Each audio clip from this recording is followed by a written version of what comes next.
Imagine waking up as a newly captured warrior in 73 AD Rome.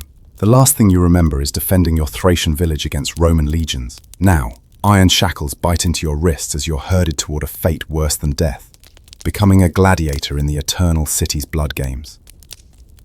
Before we descend into the blood-soaked sands of the Colosseum, where dreams of glory collided with the brutal reality of survival, take a moment to settle in.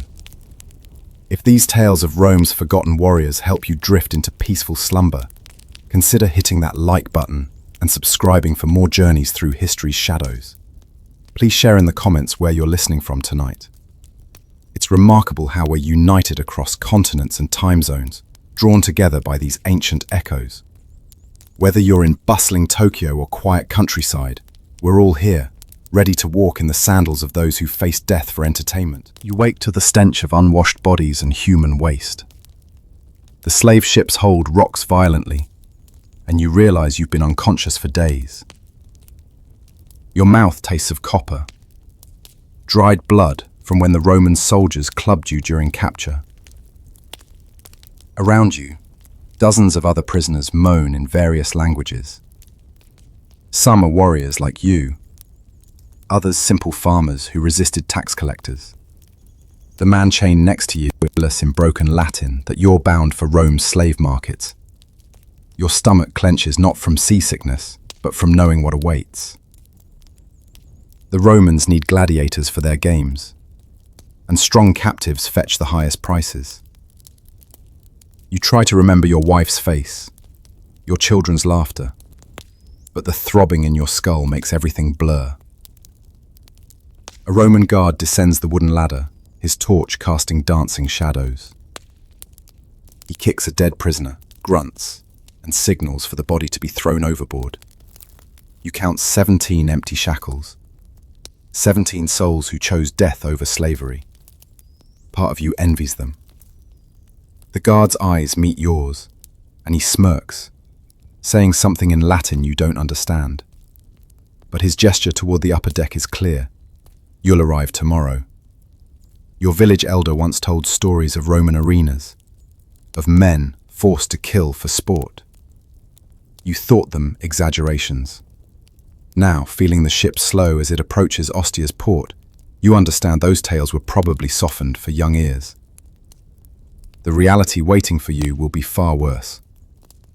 You close your eyes, trying to hold on to one last memory of freedom. The smell of your homeland's soil after rain, the taste of your mother's bread, the feeling of grass beneath bare feet. Tomorrow, you'll stand on Roman stone, valued only for how long you can survive. The morning sun blinds you as guards drag you onto Ostia's dock. Your legs, weakened from weeks in chains, buckle under your own weight. A whip cracks across your back, forcing you upright. The Roman port sprawls before you, a maze of warehouses, merchants, and ships from every corner of the empire. But you're not here to marvel. You're cargo. The slave trader, a greasy man with calculating eyes, inspects your teeth like your livestock. He pinches your arms, testing muscle mass, and nods approvingly. Speaking rapid Latin to his assistant, he marks something on a wax tablet. You're pushed into a line with other slaves, all destined for Rome's markets. The journey to the capital takes half a day. Your bare feet bleed on the stone road as Roman citizens pass in carriages, barely glancing at your procession. Some children throw rotten fruit, laughing when it strikes your face. You don't wipe it away. Showing defiance means the whip. By afternoon, Rome's walls loom ahead. The city's size defies comprehension, buildings stacked upon buildings, smoke from thousands of hearths darkening the sky, and noise that never stops. The slave market sits near the forum, where wealthy Romans examine human merchandise like pottery. You're pushed onto a wooden platform. The auctioneer shouts your qualities in Latin: strong, healthy, perfect for the arena. Buyers study you, discussing prices. A man with a scarred face and military bearing approaches. He grabs your jaw, forces your mouth open, checks your teeth again. His eyes are cold, professional. He's buying gladiators. When he nods to the auctioneer, your fate seals. You're sold for 2,000 sesterces to Lucius Cornelius. owner of the Ludus Magnus, Rome's great gladiator school. Your life as a free man is officially over. The Ludus Magnus Gladiator School squats like a fortress within Rome. Guards escort you through iron gates into a rectangular courtyard surrounded by 3 stories of tiny cells. The training ground's sand is stained rust-brown from old blood. Other gladiators practice with wooden swords, their trainers barking corrections. You're processed like a military recruit. They shave your head to prevent lice, burn your native clothes, and issue a rough tunic with a belt marking you as lowest rank, novitius. A collar is welded around your neck, inscribed with the school's name and a warning that you're dangerous property. The barracks master assigns you a cell barely wide enough to lie down. Your cellmate, a Gaul who's survived 6 months, laughs bitterly at your expression. He explains the rules in broken Latin, mixed with gestures. Wake at dawn for inspection. Train until midday. Eat. Train until sunset. Sleep. Repeat. Disobedience means the whip, the hot iron, or the hole, an underground pit where rebellious gladiators are left to reconsider. The food arrives. Barley porridge mixed with beans, designed to build muscle without making you fast enough to escape. It tastes like paste, but your empty stomach doesn't care. Your cellmate warns you to eat everything. Tomorrow's training will burn every grain of energy. That night, you lie on a straw mattress listening to sounds of the school. Someone weeps in a nearby cell. Others pray in languages you don't recognize. A few veterans laugh and gamble with dice. Through your tiny window, you glimpse stars. The same stars that shine over your homeland. You wonder if your family thinks you're dead. Perhaps it's better if they do. The man you were is gone. Tomorrow they'll begin forging you into something else, a killer for Rome's amusement. Dawn comes with a bronze bell that rattles your skull. The doctores, trainers, storm through corridors, banging staffs against cell bars. You stumble into the courtyard for morning inspection. 60 gladiators stand in formation, while the head trainer, a former champion named Marcus, reviews the ranks. His face is a map of old wounds, one eye milky white, nose flattened, jaw slightly crooked. When he speaks, everyone listens. Today begins your evaluation. They need to determine what type of gladiator you'll become. The heavily armored Murmillo, the net-fighting Retiarius. The choices depend on your build, speed, and natural instincts. First test, endurance. You run laps around the courtyard until your lungs burn. Those who collapse get the whip. You've worked fields and fought battles. But this is different. The sand drags at your feet. The Roman sun beats mercilessly, and the trainers push you past normal limits. Next, strength. Lifting progressively heavier stones, carrying sandbags upstairs, pushing weighted carts. Your muscles scream, but stopping means punishment. A Syrian beside you vomits and gets kicked until he continues. Then comes coordination. They hand you a wooden sword, a rudis, heavier than any real blade. You must strike a wooden post called a palace, following specific patterns. Your untrained swings earn mockery from trainers. They demonstrate proper form, economical movements that conserve energy while maximizing damage. By midday, you can barely stand. But there's no rest. They test flexibility, balance, and reaction speed. A trainer suddenly swings at you with a staff. Pure instinct makes you dodge. He nods approvingly. You have warrior reflexes. As sun sets, Marcus announces assignments. Based on your size and agility, you'll train as a Thraex, a Thracian gladiator. Ironic, since that's exactly what you were before Rome destroyed your life. Your transformation into a Thrax gladiator begins with equipment fitting. The armorer, a Greek slave named Alexios, measures every part of your body with practiced efficiency. The Thrax fights with specific gear, a small rectangular shield, a curved sword called a sicker, and distinctive protection. He shows you each piece. The helmet weighs more than you expected, with a wide brim and griffin crest that marks your fighting style. The greaves protecting your legs are bronze, polished to blind opponents in sunlight. Your sword arm gets a padded manica, segmented armor running from shoulder to fingers.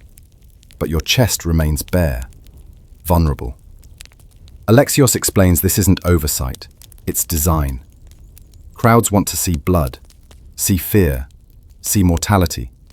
Too much armor makes boring fights. The sicker feels alien in your hand. Unlike straight Roman swords, this curved blade requires different techniques. Your trainer, a former Thrax named Quintus, who earned freedom after 50 victories, demonstrates. The curve allows hooking around shields, slashing behind opponent's guard, creating wounds that bleed dramatically but aren't immediately fatal, perfect for entertaining crowds. You spend weeks just learning footwork. The Thrax fights in a crouch, small shield held forward, constantly moving. It's exhausting. Your thighs burn from maintaining the low stance. Quintus strikes you with a stick whenever your form fails. Gradually, muscle memory develops. Your body learns the rhythm: advance, retreat, sidestep, strike.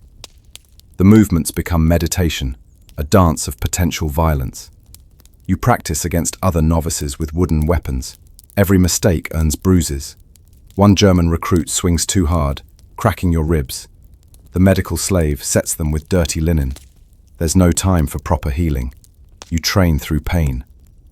After a month, you can last 5 minutes in practice combat without complete embarrassment.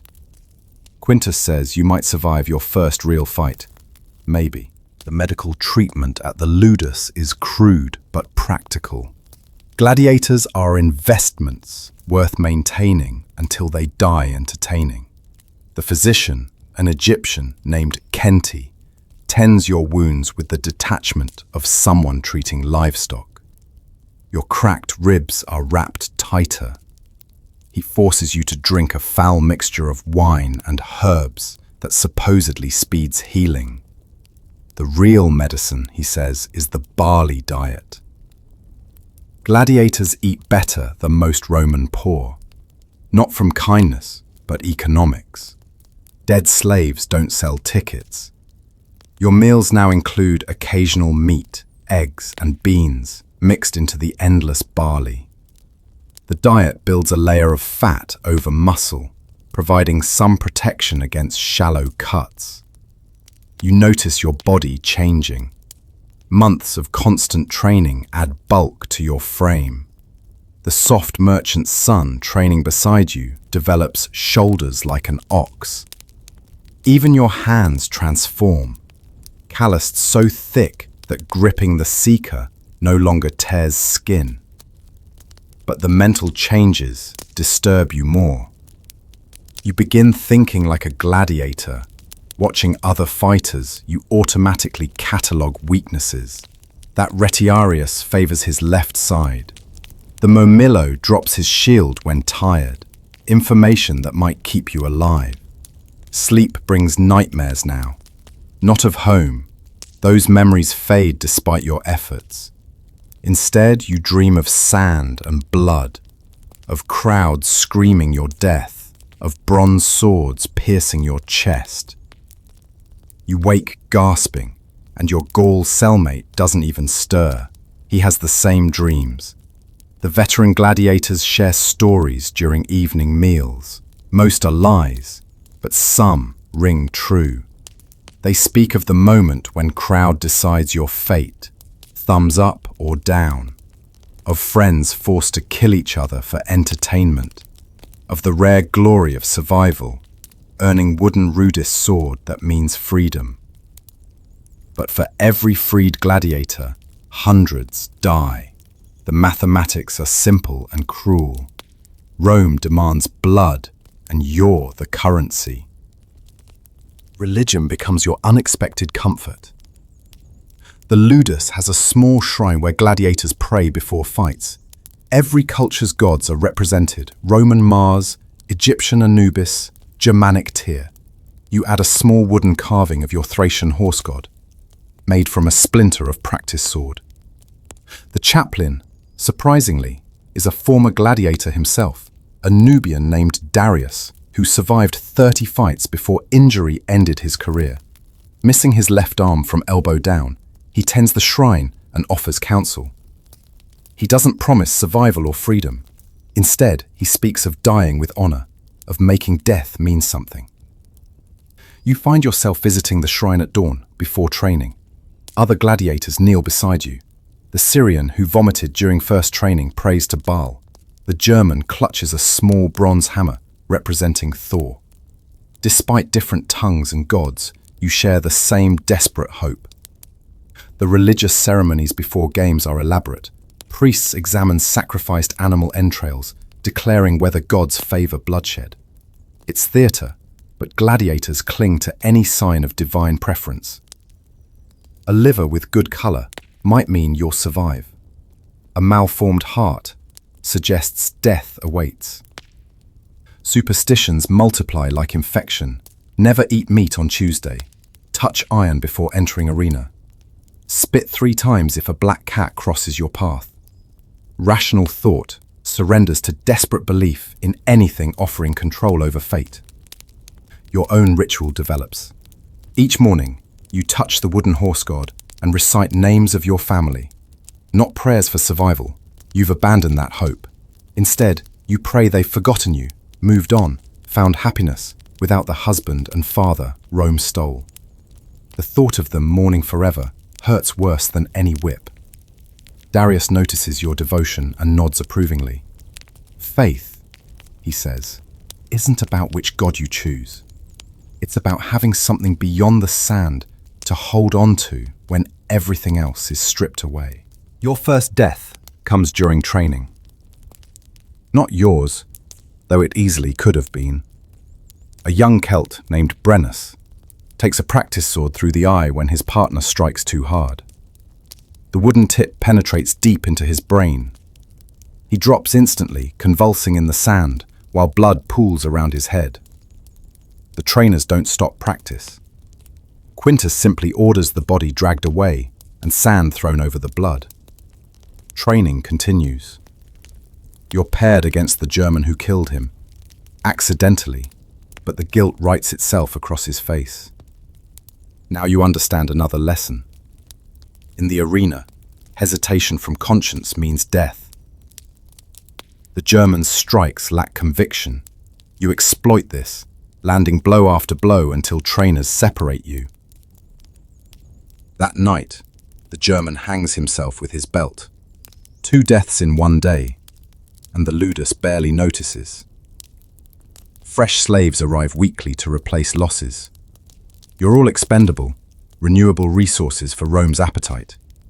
The violence becomes normalized, terrifyingly fast. Broken bones are daily occurrences. You watch a veteran's arm snap during wrestling practice, white bone jutting through skin. He grits his teeth, lets the physician set it roughly, and returns to modified training within days. Weakness isn't tolerated. The psychological warfare between gladiators intensifies as your first real games approach. Veterans share horror stories designed to break novice spirits. They describe the sound of blade entering flesh, the way crowds laugh at your pain, how wounded gladiators beg for death that doesn't come quickly enough. Some novices crack before entering arena. One recruit claws his own eyes out rather than face the games. Another refuses to eat, starving himself despite force-feeding attempts. The trainers execute both publicly, making examples. Message clear: you'll die either way, but one death has honor. You feel your humanity calcifying, hardening like scar tissue. Empathy becomes luxury you can't afford. Survival requires becoming something less than human, or perhaps more. The distinction blurs with each passing day. The announcement comes during morning meal. In 3 days, you'll fight in the arena for the first time. Not the Colosseum. That's for established gladiators. You'll perform at a smaller venue, entertaining crowds at a magistrate's funeral games. The reaction varies. Some novices vomit, others pray. A few veterans offer advice for coins you don't have. You feel oddly calm, like a man already dead, finally accepting his funeral date. preparation intensifies. Trainers drill specific combinations until your muscles move without thought. The armorer adjusts your equipment, ensuring perfect fit.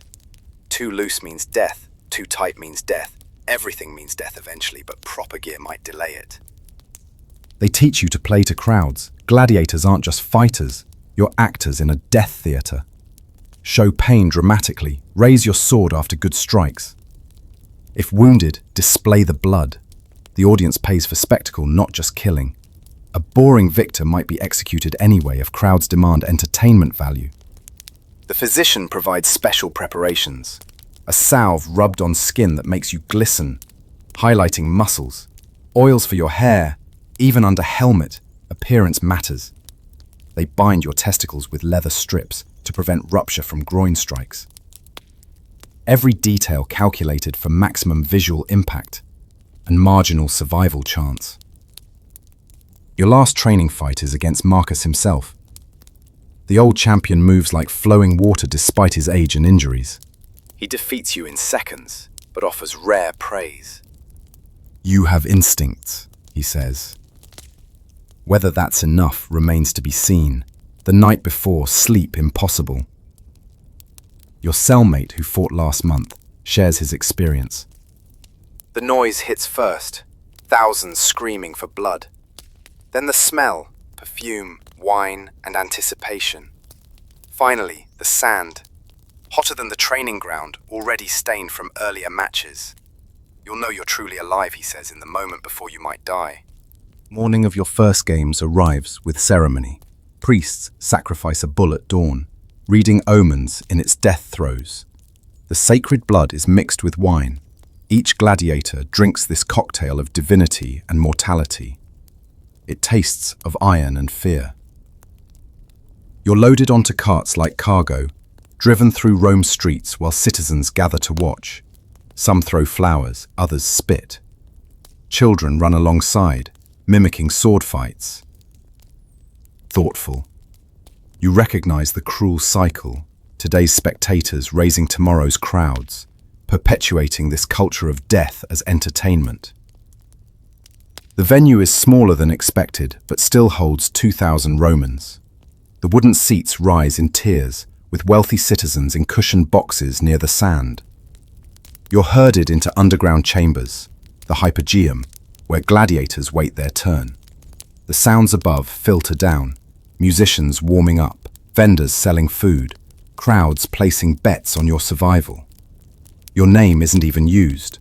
You're simply the Thracian novice, fighting against the Gothic prisoner. The odds favor him. He's survived 2 previous fights. The bookmakers give you 1 chance in 3. Some gladiators vomit from nerves, others pray frantically. A few veterans sleep, conserving energy. You sit perfectly still, feeling your heartbeat accelerate as your time approaches. The Gothic prisoner sizes you up from across the chamber. He's younger than expected, maybe 18, with the desperate eyes of someone who's killed to live. The summons comes. Guards escort you both up narrow stairs, toward blazing sunlight. The crowd's roar hits like physical force.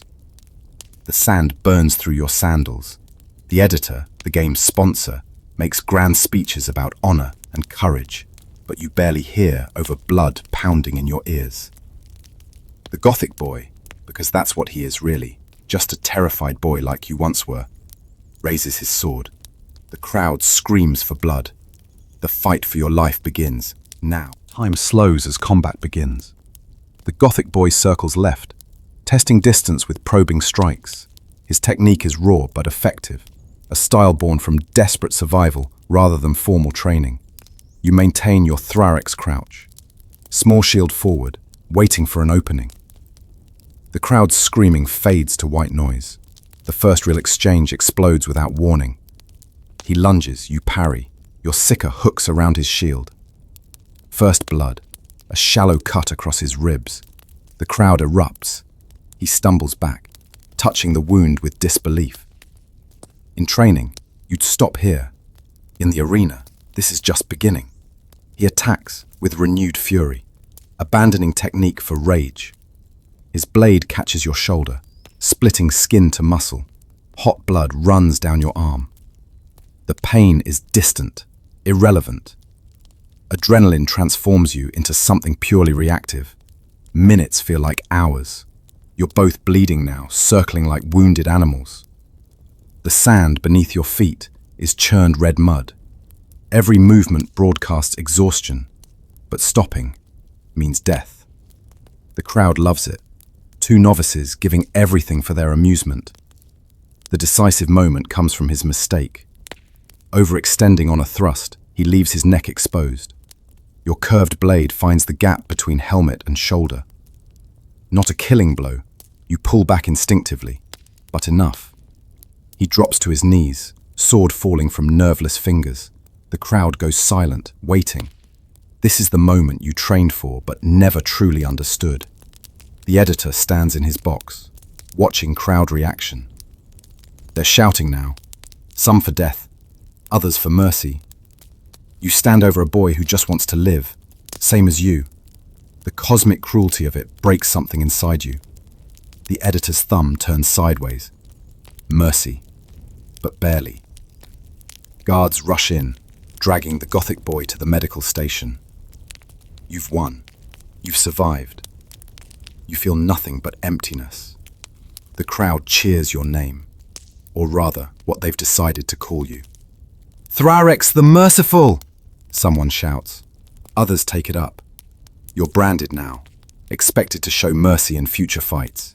In this place, that's probably a death sentence. Back in the Hypergeum, adrenaline crashes into devastating exhaustion.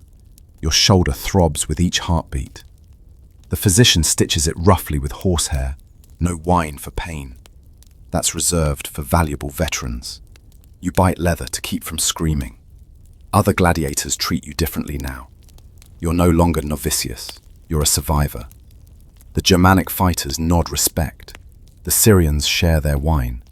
Even Marcus offers grudging approval when you return to Ludus. But survival extracts its price. That night, the Gothic boy's face haunts your dreams. In the arena, he was an obstacle. Now, in memory, he's someone's son, perhaps brother, definitely human. You won, but wonder what you lost. Your cellmate understands. After his first victory, he didn't speak for 3 days. The transformation from human to gladiator requires killing parts of yourself along with opponents. Each fight murders more of who you were, replacing it with what Rome demands. Recovery takes a week. The shoulder wound festers, requiring daily cleaning with vinegar that makes you ow. But infection here means death, so you endure. During recovery, you watch other gladiators train, studying their techniques with new understanding. Real combat taught what practice couldn't. Evening brings unexpected privilege. Gladiators who win receive small rewards, better food, wine ration, even conjugal visits from prostitutes. You decline the woman, using your tokens for extra medical supplies instead. The shoulder must heal properly for next fight. News arrives that the Gothic boy died from wound infection 3 days after your fight. The guards share this casually, like weather observation. You feel relief, guilt, and numbness in equal measure. He's free now, in the only way gladiators find freedom. You envy him, then hate yourself for that envy. The cycle of moral destruction continues, preparing you for whatever horror comes next. Training resumes with new intensity. You're scheduled for another fight in 1 month, this time at a larger venue against an experienced opponent. Marcus personally oversees your preparation, correcting minor flaws that could prove fatal. Your footwork needs refinement. Your shield drops fractionally when tired. Small mistakes that experienced gladiators exploit. The training partnership assigned to you is unexpected. Titus, a veteran Mamillo with 23 victories. He's everything you're not. Methodical, emotionless, professionally violent. His advice is practical rather than comforting. Sternly, forget their faces. Short pause, he says. Thoughtful. Remember only their patterns. Under Titus's guidance, you learn the mathematics of arena survival. Each gladiator type has statistical weaknesses. Retiari tire quickly. Secutores have limited vision. Murmelones struggle with mobility. Knowledge becomes armor more valuable than bronze. You study past games obsessively. Which wounds make crowds demand death? How long before exhaustion becomes entertaining rather than boring? When does mercy increase popularity versus seeming weak? The arena isn't just combat, it's performance algebra with death as the variable. Physical conditioning intensifies. You run weighted laps until collapse, then run more. Lift stones until your arms fail, then lift with legs. The training breaks you down systematically, rebuilding something harder. Fat layers over muscle now, that gladiator's protection against shallow cuts. Your reflection in polished bronze shows a stranger, bulkier, scarred, eyes empty of everything except calculation. Social dynamics shift. Other gladiators share meals with you, including you in their gallows humor. They're not friends. Friendship is liability here. But there's recognition, acceptance into this brotherhood of the condemned. You learn their stories. Titus was a legionnaire who killed his centurion over a woman. The Syrian sold himself to pay family debts. The German prince lost his throne to Rome's politics. All different paths leading to the same sand. Everyone here was someone before. Now, you're all just entertainment, waiting for your final performance. Unexpected news arrives. Surprised, you're to fight in staged naval combat, a naumachia, flooding the arena for ship battle recreation. This means learning entirely new skills, swimming in armor, fighting on unstable surfaces, coordinating with teammates you might later have to kill. The practice pool at the Ludus is small, fetid. You nearly drown the first day. Bronze greaves dragging you under. Panic claws your throat as green water fills your lungs. Guards pull you out, pummel your back until you vomit liquid and bile. Tomorrow you'll try again. No choice. The naval training is group horror. 20 gladiators crammed onto mock ship deck, learning to fight while it rocks. Men slip, crack skulls, break limbs. One Nubian falls wrong, snaps his neck. They don't stop training. His body is simply pushed overboard. You're assigned to play a Greek warrior in recreation of Salamis. Historical accuracy doesn't matter, only spectacle. Your team wears blue tunics. The enemy wears red. Color-coded death for easy crowd following. The choreography is partially planned, but allows lethal improvisation. Strategy sessions feel surreal, planning your potential death like theater blocking. If you fall here, die dramatically. If wounded there, crawl toward this spot for visibility. Your death itself becomes performance art. Some gladiators resist the theatrical elements, clinging to warrior dignity. They die first in the games, forgotten immediately. Crowds don't want authentic combat. They want death as entertainment, violence as art. You learn to give them what they want because survival depends on popularity. 3 days before the naumachia, you practice drowning, seriously.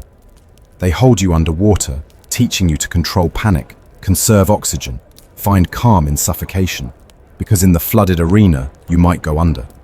Better to know that edge of death intimately than meet it surprised. The training leaves you coughing water for hours, but you understand its value. Everything here is rehearsal for dying. The only question is how dramatically you'll perform when the moment arrives. The naumachia venue is the old Augustus pool, massive enough to hold actual ships. They've spent weeks flooding it, installing mechanical sea monsters for added spectacle. As you're ferried to your assigned vessel, the scale becomes clear. 40,000 Romans pack the surrounding seats, more than you've ever seen. Your ship holds 30 gladiators playing Greek warriors. The enemy vessel carries equal numbers as Persians, but this isn't clean history. They've added crocodiles in the water, imported from Egypt. Anyone who falls overboard faces 2 deaths. The battle begins with arrow volleys, real arrows with real deaths. The man beside you takes one through the throat, gurgling blood across your blue tunic. The crowd roars approval. This is what they paid for. Ships close for boarding action. The deck lurches as vessels collide. You leap across, landing hard on Persian deck. Combat erupts in chaos. No room for proper technique, just desperate stabbing in packed space. Bodies fall into churning red water where crocodiles wait. You watch a man you trained with get pulled under, his scream cutting off as jaws close. The theatrical element vanishes in survival fury. You're fighting 3 Persians simultaneously, pure instinct keeping you alive. Your Sicker finds gaps in their armor, painting the deck in arterial sprays. One falls overboard, another slips in blood, the third you gut so savagely the crowd gasps. As planned, Greek forces win after an hour of slaughter, but victory is meaningless. Half your companions float face down. You're alive through luck, not skill. Standing on a deck slick with blood and worse, you raise your sword as trained. The crowd screams approval for their Greek hero. You want to vomit, but swallow it down. Heroes don't show disgust at their own atrocities. The journey back to Ludus is silent. Survivors don't make eye contact, each processing their particular horror. You survived your second games. Statistically, you're already beating odds. Most gladiators die within 3 fights. You're becoming one of the exceptions, though you're not sure that's a blessing. Fame brings unexpected complications. After the Naumachia, wealthy Roman women start visiting the Ludus. They pay handsomely to watch gladiators train, but their interest isn't purely athletic. These bored patrician wives seek dangerous liaisons with men who kill for sport. You're summoned to a private viewing. The woman, wife of a senator, watches you spar with unsettling intensity. Her painted eyes follow every muscle movement. When training ends, she requests a private consultation about combat techniques. Everyone knows what this means. The Lannister encourages these arrangements. They bring money and political protection. Refusing risks punishment, but accepting means becoming a different kind of whore. You choose middle ground, acting too stupid to understand innuendo. It works, barely. She leaves frustrated but not insulted enough to cause problems. Others aren't so fortunate. Your Syrian companion services 3 different patrician women weekly. He returns exhausted, humiliated, but richer. The coins buy better food, medical care, sometimes even favorable placement in games. Survival has many currencies. The attention extends beyond sexual interest. You become fashionable entertainment at parties. Wealthy Romans pay for gladiators to appear at feasts, not to fight, just to be displayed, like exotic animals. You stand in full armor while drunk patricians ask about killing, touching your scars like reading fortune in flesh. One evening a child approaches, maybe 8 years old, dressed in miniature toga. He asks if you enjoy killing. The honest answer would destroy this child's world, so you lie. Tell him it's duty, honor, service to Rome. His father nods approval.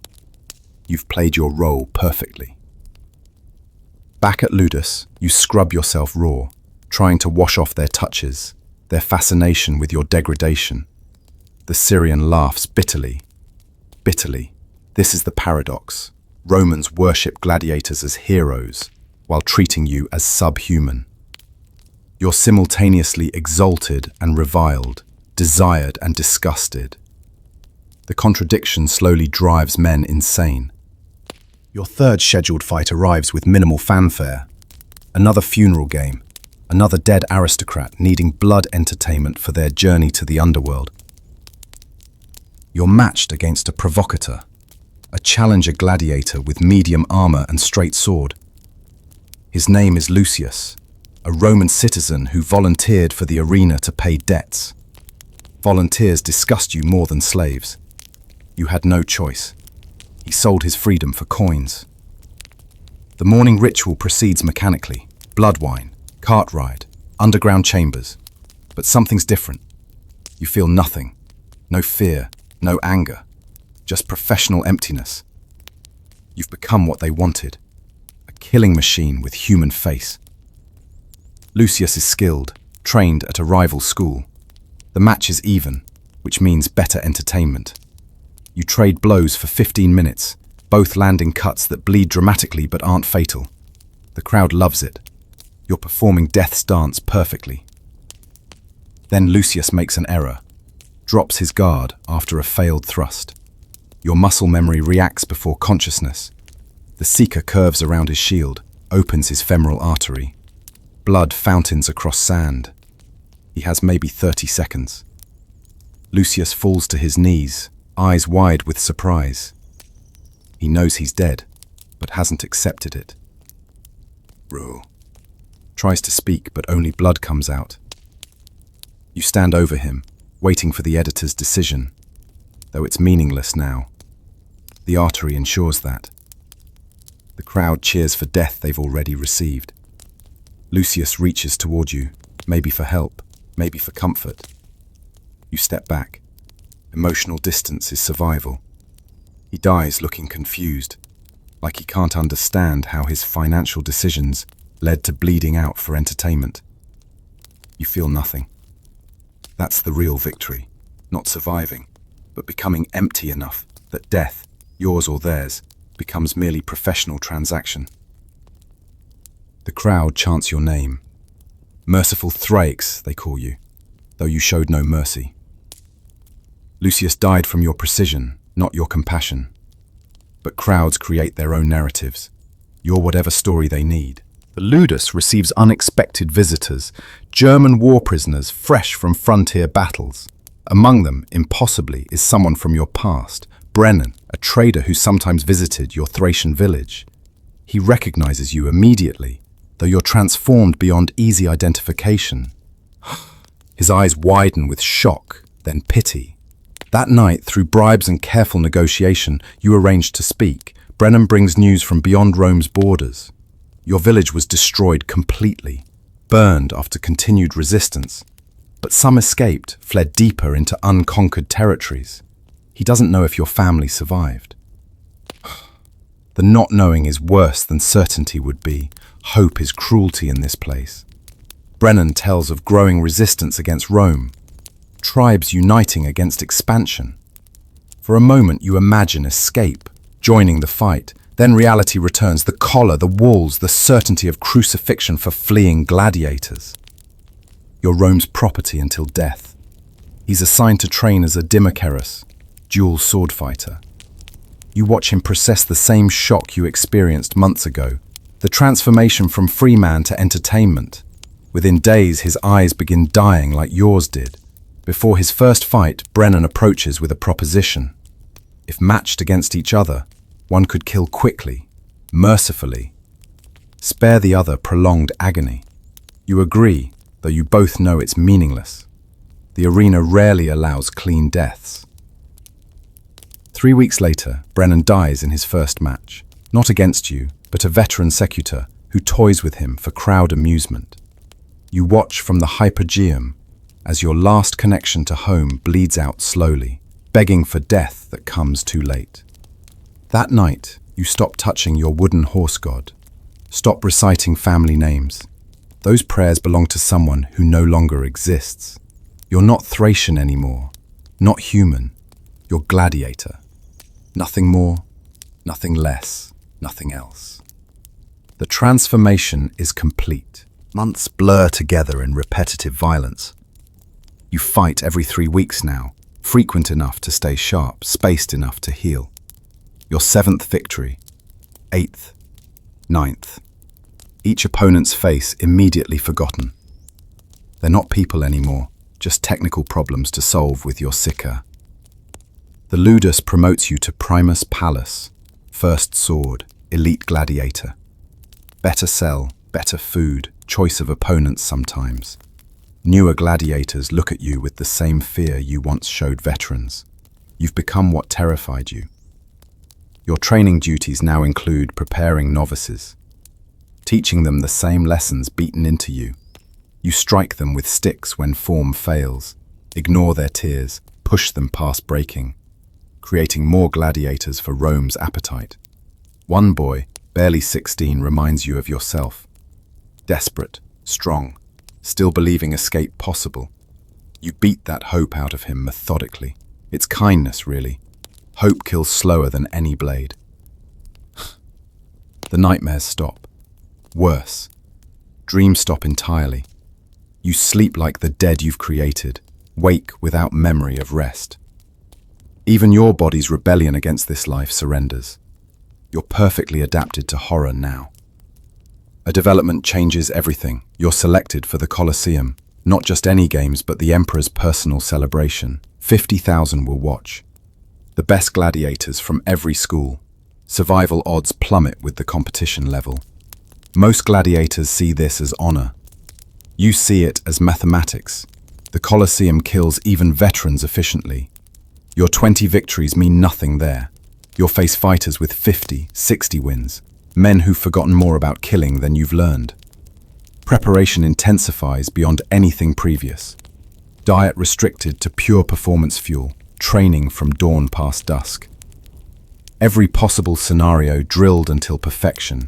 They're rebuilding you again, forging something even harder. Because the Colosseum doesn't just want gladiators, it wants legends. And legends, by definition, are usually dead. The Colosseum's scale defies comprehension. 50,000 seats rising in concrete tiers towards sky. The arena floor alone could hold your entire Ludus. Below, the Hypergeum is a city unto itself. Chambers, pulleys, cages for beasts, mechanical platforms. Engineering dedicated entirely to death. You arrive 3 days early for rehearsals. Yes, even the Colosseum choreographs certain elements. The morning beast hunts, the noon executions, then afternoon gladiator matches, the main event. You're scheduled for the third bout. Optimal placement. Not opening act, not finale, but prominent enough for reputation. Your opponent is announced. Titus Flavius, a Murmelo with 43 victories. The betting odds give you 1 chance in 5. Generous, considering. He's killed better fighters than you'll ever be. You watch him train, studying patterns. He favors overhead strikes, using his heavy shield as weapon. His footwork is economical. Age and experience teaching efficiency over flash. Killing him seems impossible. Surviving might be achievable. The Emperor himself visits the gladiator quarters, flanked by Praetorian Guard. Nero is younger than expected, with soft features and mad eyes. He inspects gladiators like an artist examining paints. When he reaches you, he pauses. "Thracian," he muses. "Your people cause Rome such trouble. Now you die for our amusement. Poetic, isn't it?" You say nothing. Wrong words mean death. Right words mean nothing. Silence is safest.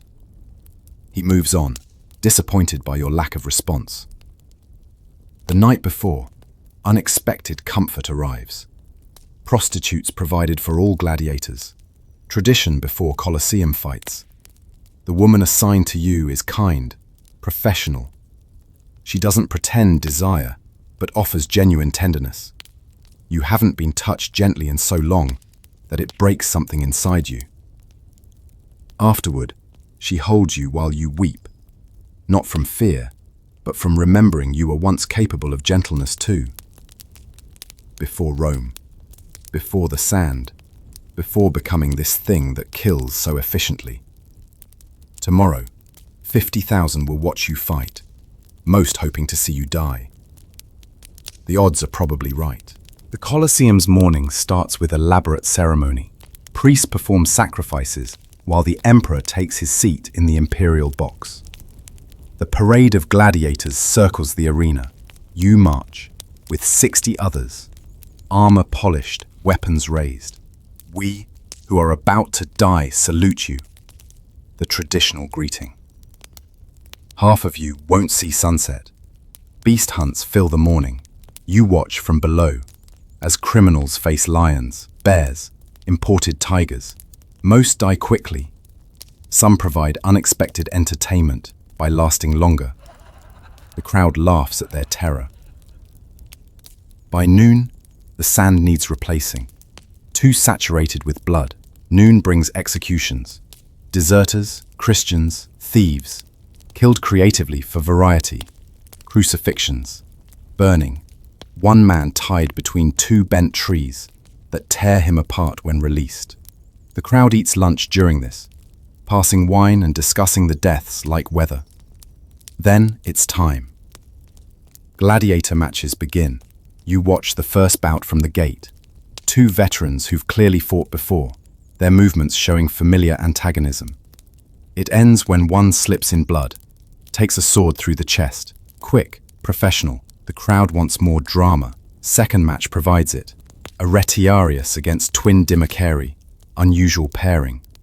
The net fighter moves like water, but two swords eventually overwhelm him. He dies, badly, slowly, while the crowd roars approval. Then your name echoes across 50,000 throats. The gate opens. Sand stretches before you, already painted red despite changing. Titus Flavius waits at center, his Murmillo armor making him look like a bronze giant. 43 victories.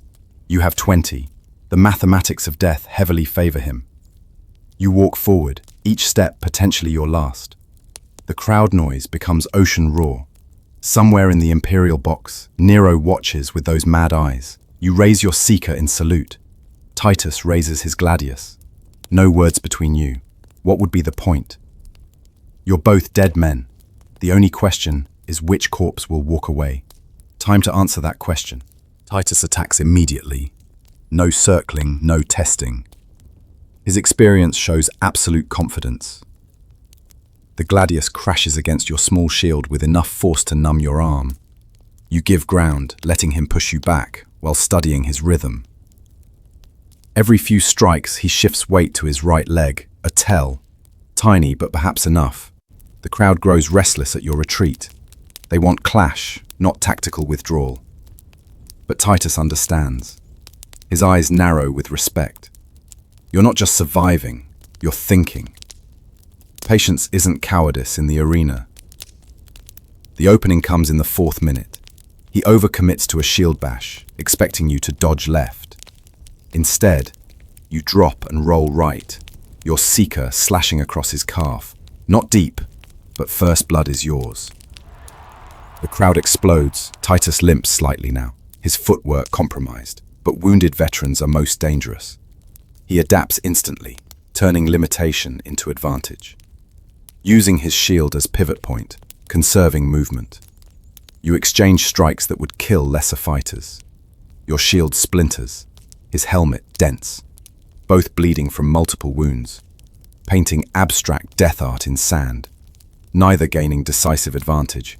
10 minutes in, eternity by gladiator standards, you're both exhausted. The crowd is ecstatic. This is what they paid for. Two skilled fighters, giving everything. Even Nero leans forward in his box. Then Titus surprises you, drops his shield entirely, grips Gladius with both hands. A desperate gambit. Maximum offense, no defense. You have seconds to decide. Match his aggression or exploit the opening. You choose aggression. Dropping your own shield, you meet his charge. Two warriors reduced to most basic equation. Who wants to live more? The swords meet, lock, twist. You're face to face, close enough to see fear in his eyes matching yours. Then your seeker's curve proves decisive. It hooks around his blade, tears it from exhausted grip. He's disarmed. You have won. Now comes the real test. Titus kneels in the sand, chest heaving, awaiting death. But the crowd is divided. Half scream for blood, half demand mercy for such spectacular combat. The decision rises to Nero. The emperor stands, basking in the moment's power. Life and death in his gesture, the political theatre of it all. You stand over Titus, sickly raised, playing your part in this savage drama, close enough to hear him. Make it clean if it comes. A warrior's last request. Nero watches the crowd, reading their mood like a merchant counting coins. Then, with theatrical flair, his thumb rises. Life! The crowd erupts in mixed reactions. Titus lives but barely. Medical slaves rush to tend his wounds. Before they carry him off, he grips your wrist. Well fought, Thracian. Perhaps we'll die together next time. Strange brotherhood, planning future attempts at mutual murder. You're given victor's privileges, palm branch, gold coins, parade lap around arena. 50,000 cheer your name. You raise the palm branch, perform the required victory gestures. Inside, you feel nothing. This wasn't survival or triumph, just postponement.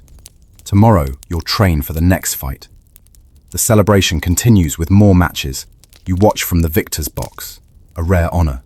See death from the crowd's perspective. It's different up here. The gladiators look smaller, less human. The blood seems decorative rather than desperate. You understand how Romans can eat while watching men die. Distance transforms horror into entertainment. A young gladiator, maybe his second fight, takes a spear through the stomach. He tries holding his intestines in while crawling toward the wall. The crowd.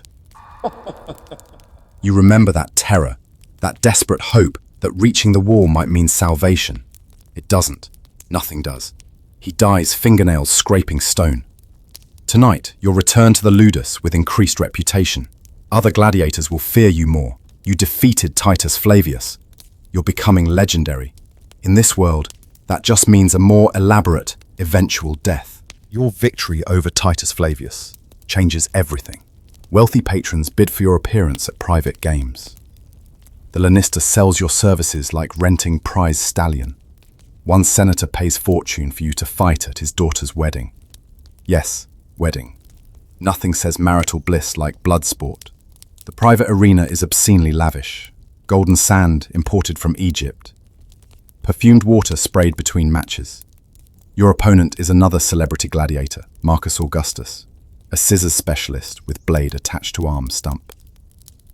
He lost the hand 5 years ago, turned disability into lethal advantage. Your entertainment between dinner courses. The wedding guests place bets while eating dormice in honey. The bride, maybe 14, watches with disturbing fascination. Her new husband, triple her age, explains gladiator types like teaching child. The fight is exhibition, first blood only, no deaths. Bad luck killing at weddings, but Marcus doesn't hold back. His scissors attachment moves unnaturally, catching angles impossible with normal hand. You take several cuts before adapting to his modified style. The match ends when you open his forehead, dramatic bleeding but not dangerous. The crowd applauds politely, returns to their feast. You're dismissed like musicians after performance.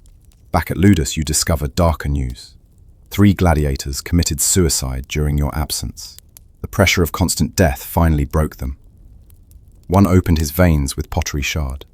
Another strangled himself with his subligaculum. The third somehow swallowed enough sand to suffocate. The Lanista is furious. Dead gladiators don't earn money. New rules implemented. No pottery in cells, supervised dressing, monthly mouth inspections for hidden objects. Even choosing your own death is forbidden. You understand the suicides. Every gladiator considers it. But you've moved past that desperation into something worse. Acceptance. You don't want to die anymore. You don't want to live either.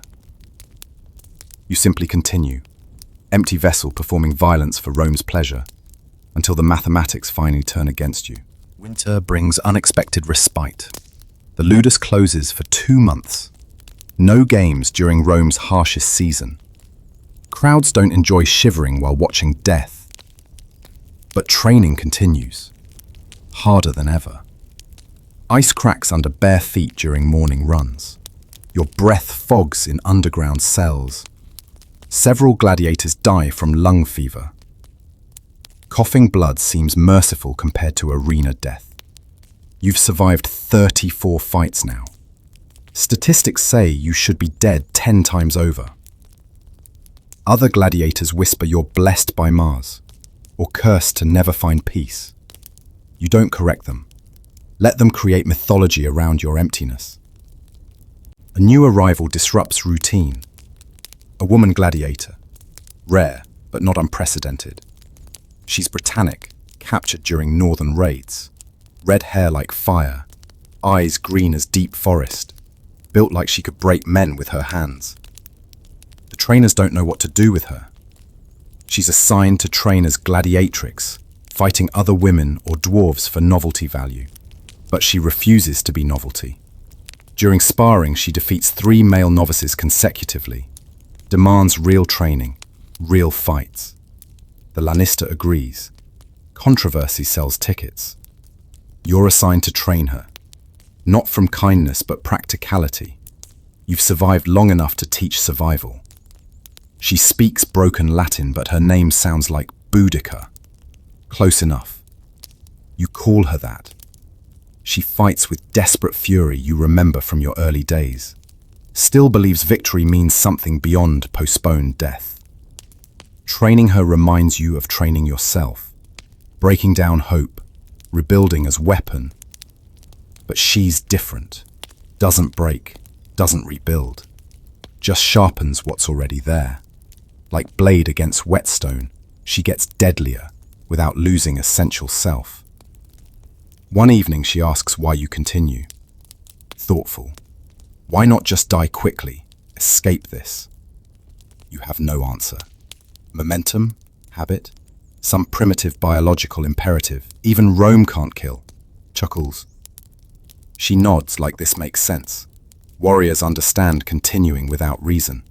It's what warriors do. Spring arrives with announcement of extraordinary games. A Normakia combined with gladiator combat. The arena will flood, but gladiators fight on floating platforms. If you fall, you drown or get eaten by imported Nile crocodiles. Rome's creativity in killing never ceases to amaze. Boudica is selected to fight alongside you, mixed pairs for novelty. Your opponents are twin brothers from Germania, synchronized fighters who've never lost together. The betting odds are catastrophic. No pair has survived the German twins. Training becomes aquatic nightmare, fighting on unstable platforms while maintaining balance, learning to use movement of water as weapon. Boudica adapts quickly. Her people know rivers, understand water's treachery. You develop wordless communication, eye signals, and body language replacing speech. The night before games, Boudica visits your cell, not for sex, for war paint. She draws Britannic symbols on your face with ash and blood. Protection marks, she says. You don't believe in her gods any more than yours, but submit to the ritual. Connection before death seems important. She tells you about her capture. Romans burned her village, killed her husband, took her daughters. She fights not for survival, but for revenge. Every Roman blood spilled is offering to her dead. You envy her purpose. Your revenge died with your hope. Now you're just mechanism, grinding forward without destination. Morning comes too soon. The arena is transformed into miniature ocean. Platforms bob on manufactured waves. Crocodiles circle hungrily. They've been starved for weeks. The German twins wait on opposite platform. They move in perfect synchronization, like one mind in two bodies. Years of fighting together, creating telepathic unity. Horns blow, platforms are pushed together. You and Boudica advance toward the twins. 4 warriors balanced on wooden boards over death water. The crowd screams for blood. They're about to receive more than expected. This fight will become legend, though not for reasons anyone expects. The German twins attack with practiced precision. One high, one low, forcing you and Boudica to split defense.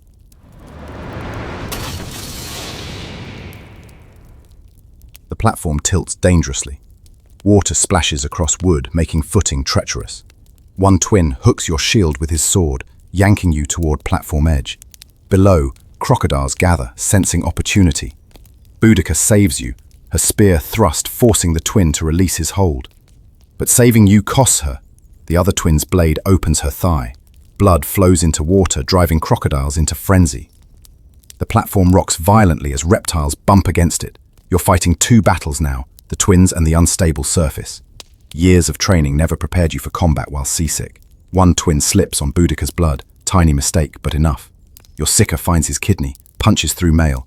He screams, falls backward into water. Crocodiles converge instantly. His brother watches him disappear into thrashing foam, then attacks with grief's fury. Fighting one twin is manageable. But he's berserk now, abandoning lifetime of disciplined technique for rage. Sometimes that's more dangerous.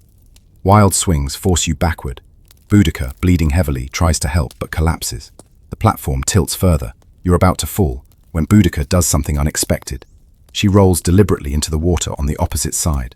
The platform rebalances violently, catapulting the remaining twin into crocodile-infested water. His scream cuts off as jaws close around his throat. But Boudica is in the water too. You dive after her without thinking. Crocodiles are busy with German corpses giving seconds of opportunity. You pull her onto platform as massive reptile lunges. Its teeth scrape your leg, taking flesh but missing bone. The crowd is deafening. This exceeded their bloodiest expectations. You and Boudica lie gasping on platform, blood mixing with water. Both alive, barely. The editor doesn't even check for crowd opinion. Victory is obvious. Medical slaves wade through shallow edges, pulling you both to safety. You've survived the unsurvivable, again. The mathematics of your continued existence make no sense. Recovery takes 3 weeks. The crocodile bite, infected, requiring daily cauterization. You smell your own flesh cooking as heated iron presses into wound. Boudica's thigh heals cleaner, but leaves her with permanent limp. She doesn't complain. Warriors wear scars like honors. The shared near-death creates bond. Not friendship, that's too dangerous here, but recognition. You've saved each other's lives. In the arena, that means everything and nothing simultaneously. The Lanista capitalizes on your partnership's popularity. You're marketed as team now, the Thracian and the Britannic, unlikely allies forged in blood. Merchandisers sell small figurines of you both. Children play with wooden swords pretending to be you. The commercialization of your suffering feels like final insult. New summons arrives. Perform at the Emperor's birthday celebration. Nero wants spectacle, surpassing previous games. Rumor says he's planning to flood entire Colosseum, stage full naval battle with 100 gladiators. Everyone knows most will die. It's meant to be massacre disguised as entertainment. Training intensifies beyond human endurance. Dawn to midnight preparation, naval combat, platform fighting, underwater escapes. They're creating elaborate death, but you must make it look effortless. Boudica grows quieter as date approaches. One night she confesses she's pregnant. From before capture, her husband's child. She's hidden it under armor and loose tunics, but won't be able to much longer. In arena, pregnancy means death. The Lanista will force abortion or sell her to brothels. Either way, the child dies. You make desperate decision. During the Emperor's games, in the chaos of naval battle, you'll help her escape. It's suicide. Escaped gladiators are crucified, their trainers bankrupted. But something in her fierce protection of unborn life awakens memory of humanity you thought dead. Perhaps helping her preserve future is way to reclaim past. Or perhaps you're just tired of mathematics that equal death. Either way, you start planning the impossible. The Emperor's birthday arrives with Rome in festive chaos. Free bread and wine flow through streets. Citizens paint their faces, wear laurel crowns, pretend they're senators for a day. Meanwhile, 100 gladiators prepare to die for Nero's amusement. The Colosseum is transformed beyond recognition. The entire arena floor has been waterproofed, flooded to create an inland sea. Full-sized warships float where sand usually drinks blood. Engineers have outdone themselves, creating movable islands, whirlpool mechanisms, even artificial storms. You're assigned to the Greek fleet, with Boudica and 40 others. The Persians have equal numbers. But hidden beneath ships are additional surprises. Trained swimmers with daggers to pull people under, mechanical sea monsters, and those ever-present crocodiles. Boudica's pregnancy shows slightly now, hidden under modified armor. The escape plan is simple because complex plans fail. During battle's chaos, she'll go overboard near the Hypogeum drainage gates. You'll cover her absence as long as possible. Either she escapes through Roman sewers or dies trying. Both options offer more dignity than alternatives. Final preparations begin. Priests perform elaborate sacrifices. 6 bulls, 12 goats, enough blood to satisfy any god. Nero himself addresses the gladiators. He's drunk already, eyes glazed with wine and madness. He promises glorious deaths, eternal fame for those who die well. As if fame matters to corpses. The march to ships is surreal. 100 gladiators in full armor, walking planks onto floating death traps. Crowds throw flowers that land on water like funeral offerings. Musicians play war drums that echo heartbeats. You help Boudica board, noting drainage gate's position. She touches your arm briefly. Only goodbye you'll get. If plan works, you'll never see her again. If it fails, you'll die together. Either seems acceptable. Horns blow.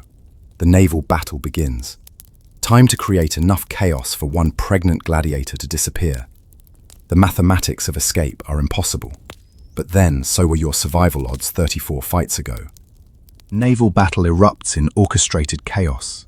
Ships ram each other with bronze-reinforced prows. Gladiators leap between vessels, fighting on blood-slicked decks. Bodies fall into water where hidden swimmers pull them under. The mechanical sea monsters emerge, wooden constructs that crush men in painted jaws. Pure spectacle of death. You fight mechanically, keeping Boudica in peripheral vision. She moves towards ship's edge, preparing. You need distraction, something spectacular enough that nobody notices one gladiator disappearing. The opportunity comes when Persian fire arrows ignite your ship's sail. Flames spread quickly, forcing everyone overboard. In the confusion of burning ship and panicking gladiators, Boudica slips beneath surface.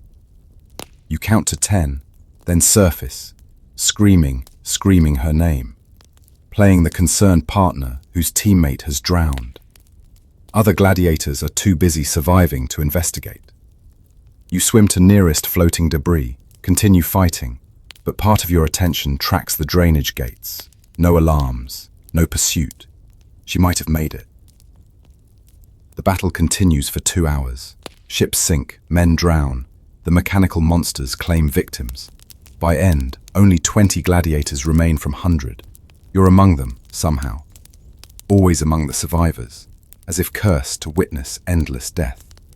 Nero declares all survivors victorious. Unprecedented mercy. Probably because he's too drunk to remember traditional rules. You're given victor's palm, gold coins, glory you don't want. Back at Ludus, Boudica's absence is noted, but not investigated. Gladiators die or disappear regularly. The Lanista assumes she drowned, curses the lost investment, moves on. Nobody mentions pregnancy. 3 days later you hear rumor. A red-haired woman was seen in Subura slums, begging passage with merchant caravan heading north. Could be anyone, could be her. You choose to believe she escaped, that somewhere beyond Rome's reach, a Britannic woman carries child who'll grow free. It's probably fantasy.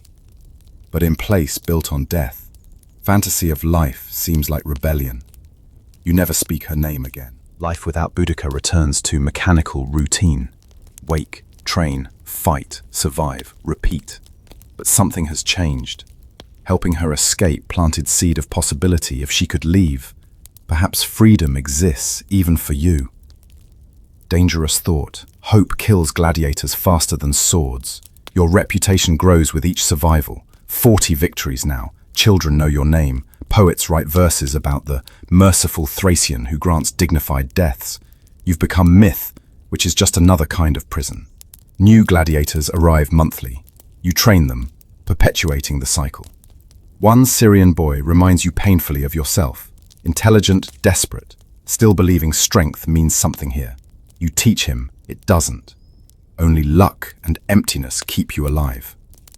The Emperor demands increasingly elaborate games. Gladiators fighting blind, battles on horseback, combat while chained together. Each innovation designed to extract new forms of suffering for crowd amusement. You participate in recreation of Carthage's fall. Playing a Roman soldier, you're supposed to execute prisoners dramatically. But one prisoner is a child, maybe 10. The editor orders you to proceed. The crowd wants authentic recreation. You raise your sword, look at the child's terrified eyes, and do something unexpected. You refuse. Simply drop your sword and stand still. The crowd goes silent. Refusing orders means death, but you're tired of being death's instrument. Let Rome kill you honestly, not through proxy of another gladiator.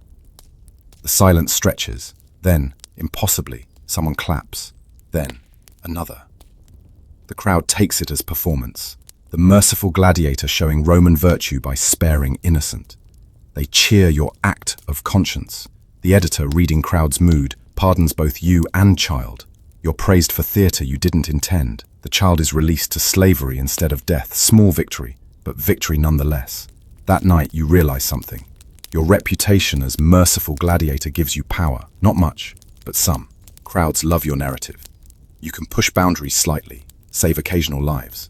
It's not redemption, but it's something. Maybe. Political upheaval shakes Rome. Nero's madness finally exceeds even Roman tolerance. Senators whisper rebellion. The Praetorian Guard grows restless.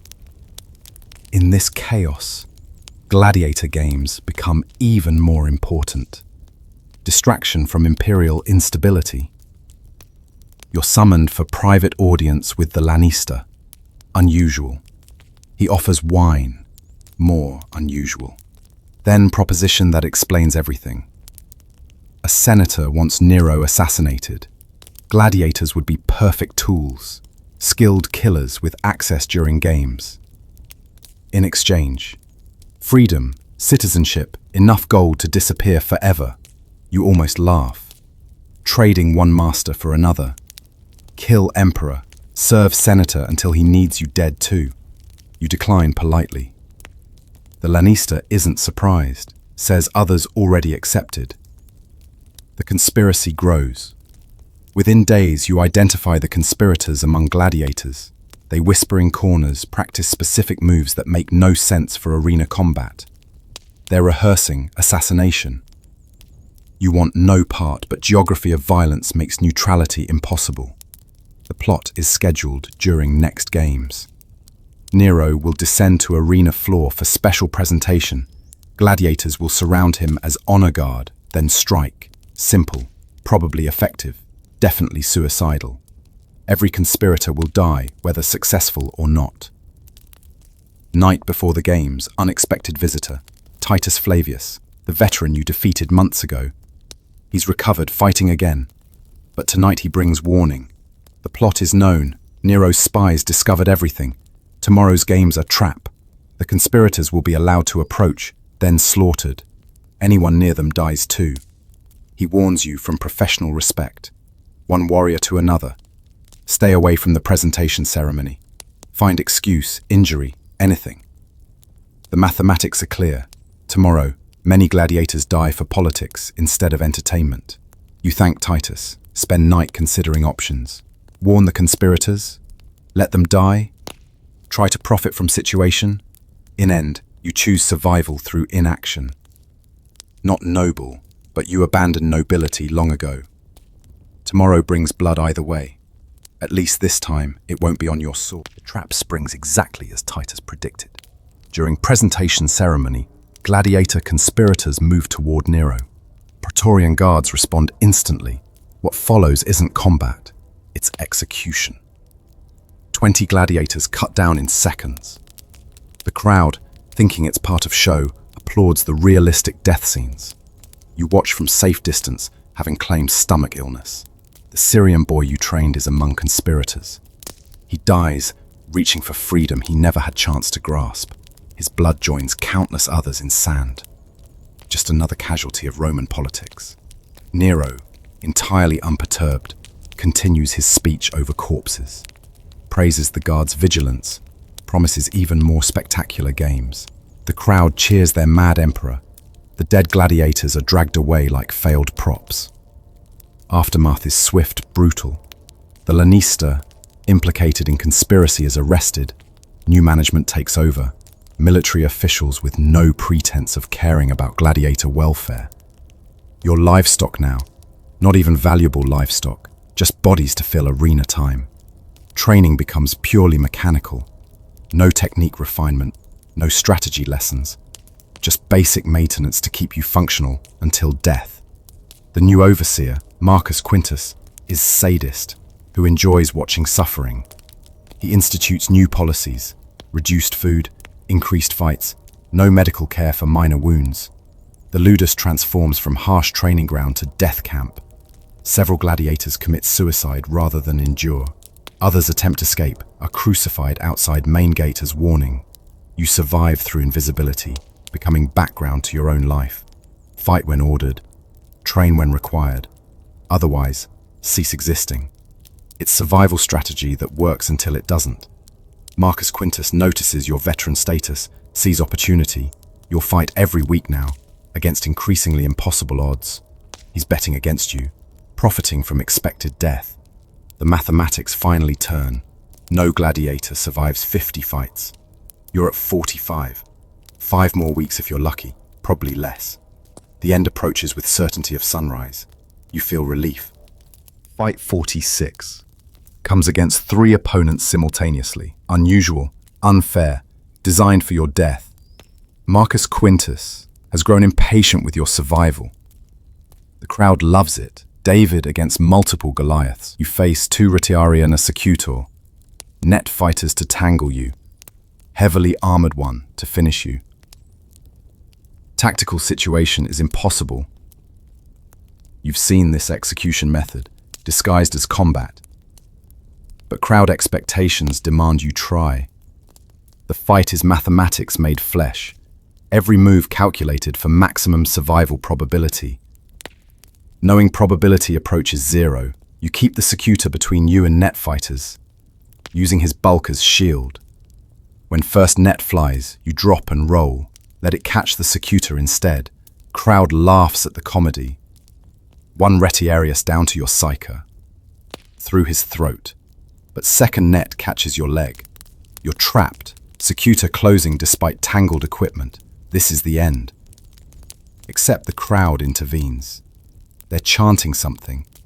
Let him go! Let him go! They want you freed, not from mercy, but because your death now would be anticlimactic. They want you to reach 50 victories, some arbitrary number that sounds meaningful. Marcus Quintus, reading crowd's mood, signals halt. You're cut free, match declared void. No victory, no defeat. Postponement. Walking back to Ludus, you understand. The crowd has adopted you as narrative. The gladiator who might reach 50. Your survival has become their entertainment beyond individual fights. Your story now, not person. Fight 47, single combat against convicted murderer. Easy victory, 48. Beast fight against starved bear. You kill it, barely. 49, paired combat alongside novice against veterans. The novice dies, you survive. Each victory feels like countdown to execution. 50 approaches like scheduled appointment with death. Because everyone knows what happens at 50, if you win, you're theoretically eligible for Wooden Sword, the rudest that grants freedom. But Marcus Quintus will never allow it. 50th fight is announced with unusual fanfare. Marcus Quintus, recognizing marketing opportunity, promotes it as historic event. The Thracian's final stand, either freedom or death. Privately, he ensures death. Your opponent, Maximus Decimus, undefeated champion from Rome's eastern campaigns, 30 years old, 100 victories, never been knocked down. He's not gladiator, he's force of nature. Preparation feels like funeral arrangements. You sharpen your sickle one final time. Oil your armor carefully. The rituals matter now, at the end. Other gladiators treat you with unexpected respect. Even enemies nod acknowledgement. 50 fights is legend, regardless of outcome. Night before Marcus Quintus visits, makes offer, throw fight spectacularly, die dramatically, and he'll ensure payment reaches your family if any survive. You almost kill him there. Family. As if you remember what that word means. You decline. If death comes, it comes honestly. Morning arrives grey, fitting. The march to Colosseum feels different. Final. Crowds line streets throwing flowers like you're already dead. Perhaps you are. Perhaps you've been dead since that Thracian village burned. This is just body catching up to spirit. The Colosseum is packed beyond capacity. Senators, merchants, common citizens all come to witness conclusion of your story. Will the merciful Thracian earn freedom or feed sand its last meal?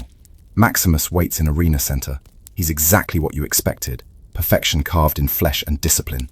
No weakness visible, no mercy expected. He nods respectfully, professional acknowledgement. Then raises his gladius. You raise your sicker. 50,000 hold their breath. This is it. 5 years of survival. 100 men's blood on your hands. Countless small deaths of spirit, all leading to this moment. The horn sounds. Maximus moves forward like avalanche. You move to meet him, either freedom or death. Probably death, but maybe, impossibly, something else. Maximus fights like philosopher, conducting violent symposium. Each strike has purpose, testing your responses. He's studying you, cataloguing weaknesses for exploitation. You've never faced someone who thinks this deeply while fighting. Your speed against his strength creates deadly dance. The crowd goes silent, recognizing they're witnessing something special. Two masters at peak of terrible craft. First blood goes to Maximus, shallow cut across your ribs, but you respond immediately. Sicker finding gap in his shoulder guard. Equal exchange. Minutes pass like hours, both breathing hard, bleeding from multiple wounds, but neither gaining decisive advantage. Maximus seems surprised, perhaps pleased, real challenge after years of easy victories. Then something unexpected happens. Maximus speaks, quiet enough, only you hear. You fight like you have nothing to lose, that's why you've survived. But I fight like I have everything to gain, that's why I'll win. He's right, you've been fighting empty, mechanical. He fights with purpose, freedom, family waiting, future beyond sand. The realization breaks your concentration. His next strike nearly takes your head. You barely deflect, stumbling backward. Crowd senses shift, begins chanting his name. This is how it ends. Not through weakness, but through remembering what you've lost. Fighting Maximus reminds you what having something to fight for feels like, and that memory hurts worse than any blade. But in that hurt, something awakens. Boudica's child, somewhere free. The Syrian boy who died, reaching for freedom. The Gothic boy from your first fight. All the deaths you've witnessed, dealt, survived. They deserve better than your empty survival. If you die, die meaning something. If you live, live for them. The change is instant. You stop fighting to survive. Start fighting to honor the dead. Your sicker moves with renewed purpose. Maximus notices immediately, adjusts stance. The real fight begins now. The fight transforms into something transcendent. You're not fighting Maximus anymore. You're fighting Rome itself. Every strike carries weight of 5 years' suffering. Every parry defies empire that made you monster. Even Maximus seems to understand. His eyes show respect. Perhaps recognition. Two men shaped by Rome's cruelty, finding meaning in meaningless violence. The decisive exchange comes from desperation. Both exhausted, both wounded beyond normal endurance.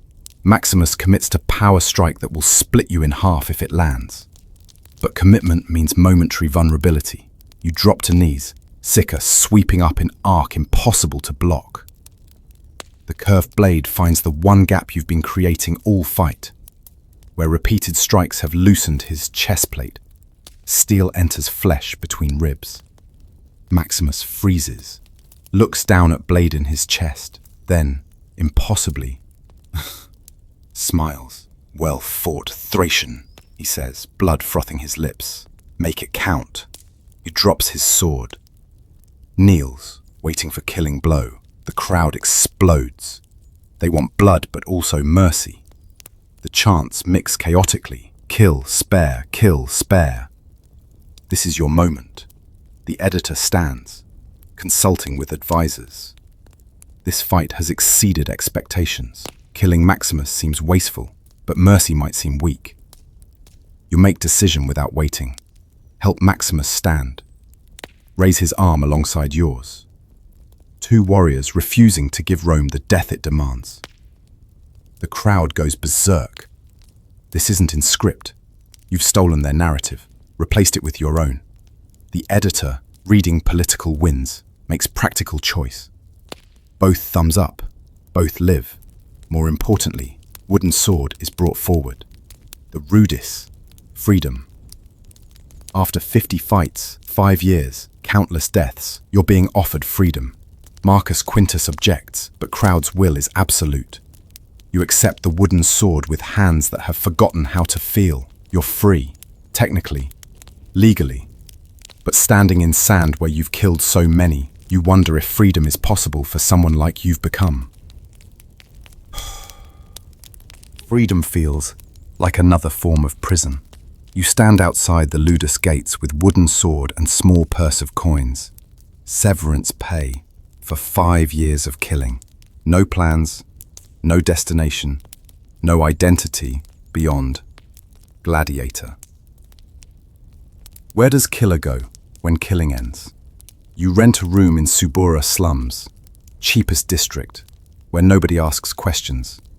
Former gladiators often end here, drinking themselves to death with freedom they don't understand. But you don't drink. Sit in small room staring at wooden sword, symbol of freedom that feels like mockery. Days pass emptily. You have skills, can fight, train, teach violence, but thought of continuing that cycle nauseates you. You've perpetuated enough death. Markets need guards, merchants need protection. But wearing sword again feels like betrayal of something. One morning, unexpected visitor. Maximus, recovered from wounds. He finds you through gladiator networks. Offers proposition. He's opening training school for soldiers, not gladiators. Teaching combat for protection, not entertainment. Wants you as partner. You almost refuse. Then he mentions something that changes everything. Boudica. She's alive, made it to Britannia. Has daughter now. Sent message through merchant networks asking about you. She's organizing resistance against Roman expansion. Needs trained fighters. Maximus suggests alternative to his school. Go north. Find her. Help train warriors for freedom instead of slavery. The choice is obvious. You leave Rome at dawn, walking north. No ceremony, no farewell. City that made you monster doesn't deserve goodbye. Journey takes months through provinces, barbarian territories, toward Britannia. Each step away from Rome feels like shedding skin. The gladiator dies gradually, something else emerging.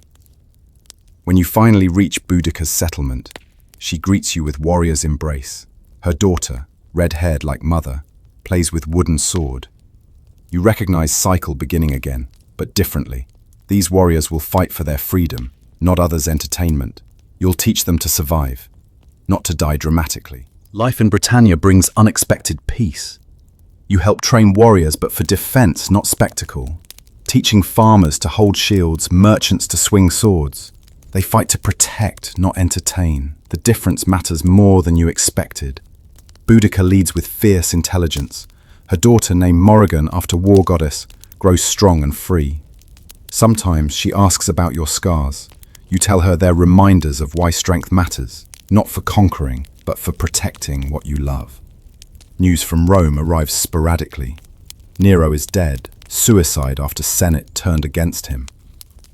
The year of 4 emperors follows. Chaos, civil war, generals fighting for purple. The games continue through it all.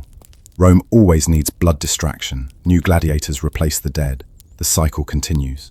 You feel nothing about Rome's troubles. That life belonged to someone else, someone who died in arena sand and was reborn walking north. The man training British warriors shares the gladiator's body, but not his emptiness. Seasons pass. You learn British customs, their language, their gods. Take British name, Brennus, meaning raven. Dark bird that survives on death but chooses when to feast, appropriate for what you've become. Sometimes, in quiet moments, the arena returns. Not nightmares anymore, just memories. Faces of men you killed, Gothic boy from first fight, Lucius the volunteer, dozens whose names you never knew. You honor them by teaching others to avoid their fate. One winter evening, Boudica asks about Rome, thoughtful. What made it so powerful? You explain. Rome wins because it makes enemies fight each other for Roman entertainment. Divides, conquers, corrupts. But united resistance, that Rome fears. She nods, plans forming. Within year, she'll lead uprising that shakes empire. You'll fight beside her, not as gladiator, but as warrior. Fighting for something instead of against everything. The distinction changes everything about how blade feels in hand. The uprising begins with fire. Roman settlements across Britannia burn simultaneously, coordinated, devastating, unexpected. Rome thought Britain pacified. You helped prove them wrong. Training Boudica's warriors brought unexpected satisfaction, teaching oppressed to fight oppressors instead of each other.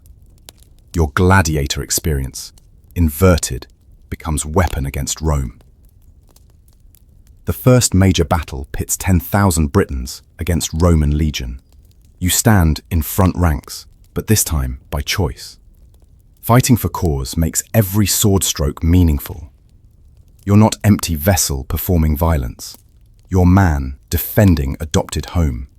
Romans fight with mechanical discipline you remember, but Britons fight with desperate freedom you understand. When lines clash, you find yourself facing Roman soldiers who could have been you in different life. The irony isn't lost. Victory comes at terrible cost. Thousands die, British and Roman. But Boudica's forces take the field. You survive again. But survival feels different when it serves purpose beyond itself. Walking among bodies afterward, you recognize the waste.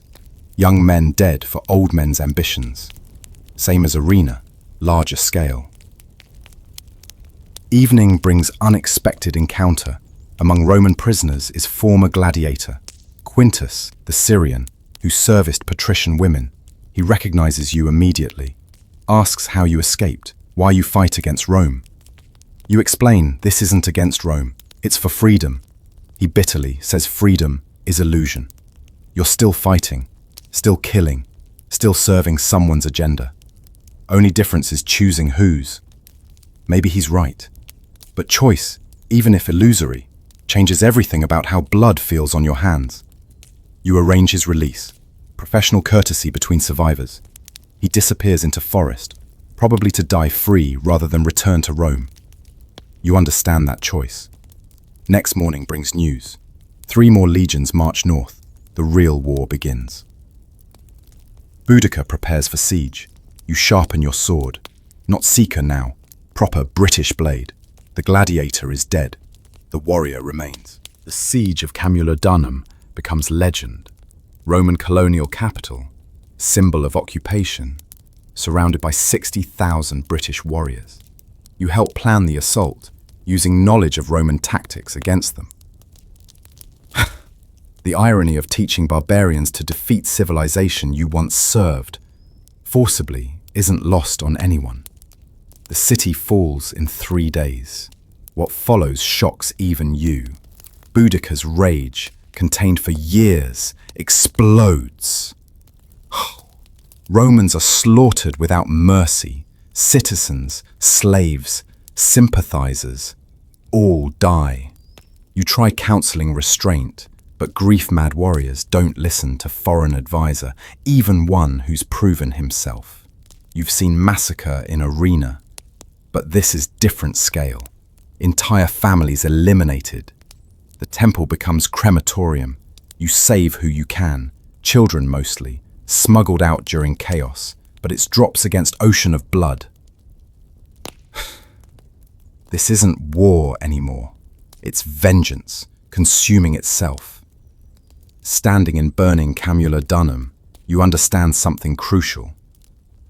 Violence doesn't end with freedom. It just changes justification.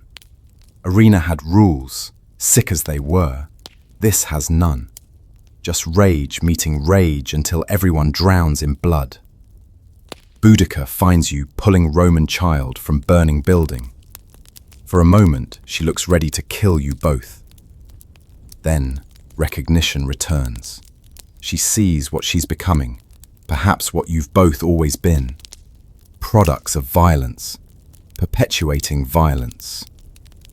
The child lives, small victory, but Roman retaliation will be absolute now. Massacre ensures no peace possible. You've helped create war that will destroy everything you've built here. 3 nights later, scouts report 20,000 Roman soldiers marching north. Not standard legions, these are veterans from Germanic campaigns, hard men who've spent decades crushing rebellions. They're bringing siege weapons, cavalry, auxiliary forces. The mathematics are clear. Boudicca's uprising has succeeded too well. Rome will deploy whatever necessary to make example of Britain. You prepare for final battles, knowing how they'll end. You've seen Rome's appetite for vengeance. It exceeds even its appetite for entertainment. The final battle occurs at Watling Street. Boudicca's 100,000 warriors against Suetonius's 20,000 disciplined Romans. Numbers favor British, but you know, numbers don't determine outcomes. Position, discipline, and desperation do.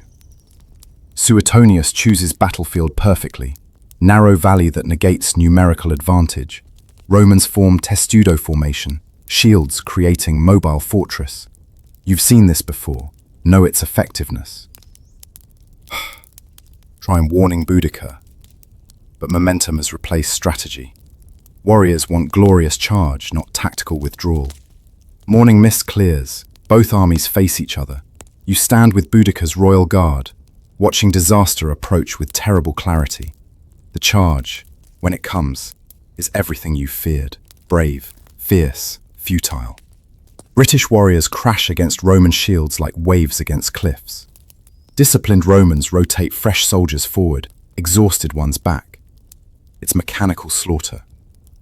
You fight because obligation demands it. Your sword finds gaps in Roman armor, drops soldiers you might have trained beside in another life. But for every Roman who falls, 10 Britons die. The mathematics of defeat multiply around you. Boudicca's daughter Morrigan fights beside her mother. 14 years old, fierce as any warrior. You try protecting her, but battlefield is chaos.